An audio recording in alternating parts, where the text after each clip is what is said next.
بالقرآن اهتديت في بالله من الشیطان الرجیم بسم اللہ الرحمن الرحیم الحمد للہ رب العالمین وصلی اللہ علی محمد وآل محمد اما بعد قال رسول اللہ صلی اللہ علیہ وآلہ وسلم انی تارکن فیکم الثقلین کتاب اللہ وعطرتی اہل بیتی ما ان تمسکتم بہما لن تضلوا بعدی ابدا ولن یفترقا حتی یرد علی الحوض اللہم صلی علی محمد وآل محمد۔ ناظرین محترم، ہماری گفتگو کا موضوع تفسیر قرآن ہے۔ رسول خدا صلی اللہ علیہ وآلہ وسلم نے مشہور حدیث ثقلین میں ہمارے لیے اور اپنی تمام امت کے لیے دو چیزوں کو ہدایت اور رہنمائی کے لیے چھوڑ کے جا رہے ہیں، ایک قرآن ہے اور دوسرا اہل بیت ہے، اور ان دونوں چیزوں کا آپس میں تعلق یہ ہے کہ یہ دونوں ایک دوسرے سے جدا نہیں ہوں گے یہاں تک کہ حوض کوثر پر رسول خدا سے ملاقات کریں گے۔ قرآن اور اہل بیت ہے جس سے تمسک کرنا ہمارے لیے ضروری اور واجب ہے۔ قرآن کتاب ہدایت ہے، مکمل ضابطہ حیات ہے اور انسانی زندگی کے لیے کامل دستور ہے۔ قرآن اس آفاقی پہلو سے تفسیر کا محتاج ہے، اسی طرح قرآن فصاحت اور بلاغت کا شاہکار ہے اور فصیح اور بلیغ ہونے کے ساتھ ساتھ اپنے اندر عام خاص مطلق مقید محکم متشابہ جیسی اہم اصطلاحوں کو لیے ہوئے ہے کہ جو تفسیر کی محتاج ہیں۔ تو قرآن کی تفسیر اس لیے ضروری ہے کہ قرآن کی تفسیر کے ذریعے ہم کلام الہی کو اور قرآن کے اندر موجود آفاقی مطالب اور تعلیمات کو سمجھ کر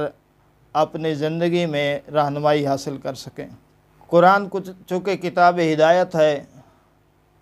اور رہنما ہے اور راہبر ہے قرآن،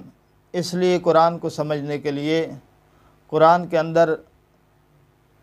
آفاقی مطالب اور تعلیمات کو جاننا بہت ضروری ہے، اس لیے کہ ان مطالب کو جانے بغیر ہم اپنی زندگی میں ان کو رہنمائی کے طور پر نہیں لے سکیں گے۔ تفسیر قرآن کے متعلق آج ہم اس نقطہ کو بیان کرتے ہیں کہ تفسیر کا معنی اور مفہوم کیا ہے۔ تفسیر کا معنی اور مفہوم کو جاننے کے لیے سب سے پہلے ہم تفسیر کا لغوی معنی بیان کریں گے اور اس کے بعد تفسیر کا اصطلاحی معنی بیان کریں گے۔ یہ لغوی اور اصطلاحی معنی کیا ہے، اس کی وضاحت کے لیے ہم مثال پیش کرتے ہیں۔ مثلا لفظ صلاۃ ہے، اس کا جب ہم لغت میں معنی دیکھتے ہیں، ڈکشنری میں جب ہم معنی دیکھتے ہیں تو اس کا معنی دعا ہے، اور اس لفظ کو جب ہم علم فقہ میں دیکھتے ہیں تو اپنا ایک خاص معنی میں استعمال ہوا ہے، اور صلاۃ کا شرعیت میں جو معنی ہے وہ یہ ہے کہ افعال مخصوصہ کو عبادت کے طور پر انجام دینا، یعنی رکوع، سجود، تشہد اور سلام کو نماز کے طور پر انجام دینا، یہ اس لفظ صلاۃ کا معنی ہے۔ اسی طرح تفسیر بھی ایک لغوی معنی رکھتا ہے اور ایک اصطلاحی معنی۔ لفظ تفسیر کا لغوی معنی جب کتب لغت میں دیکھا تو یہ ہے کہ کشف اور بیان، کسی شے کو واضح کرنا، اس کو بیان کرنا اور اس کو آسان کر کے پیش کرنا۔ جبکہ اس کا اصطلاحی معنی یہ ہے کہ کسی بھی کلام مشکل یا لفظ مشکل جو سمجھنے میں مشکل ہو، جس کا معنی مشکل ہو، جس کا معنی اور مراد سمجھ میں نہ آ رہا ہو، اس کو آسان لفظوں میں بیان کرنا اور اس کو واضح کرنا اور اس میں موجود پیچیدگیوں سے پردہ اٹھانا، اس کو تفسیر اصطلاحی کہتے ہیں۔ تو اس طرح تفسیر کا لغوی معنی کشف کرنا، بیان کرنا، کسی شے کو واضح کرنا ہے، اور اس کا اصطلاحی معنی کسی کلام یا لفظ کے مشکل معنی کو آسان کر کے بیان کرنا، یہ اصطلاحی معنی کہلاتا ہے۔ جب ہم اسی کلمہ تفسیر کو بطور علم استعمال کرتے ہیں، علم تفسیر کہتے ہیں،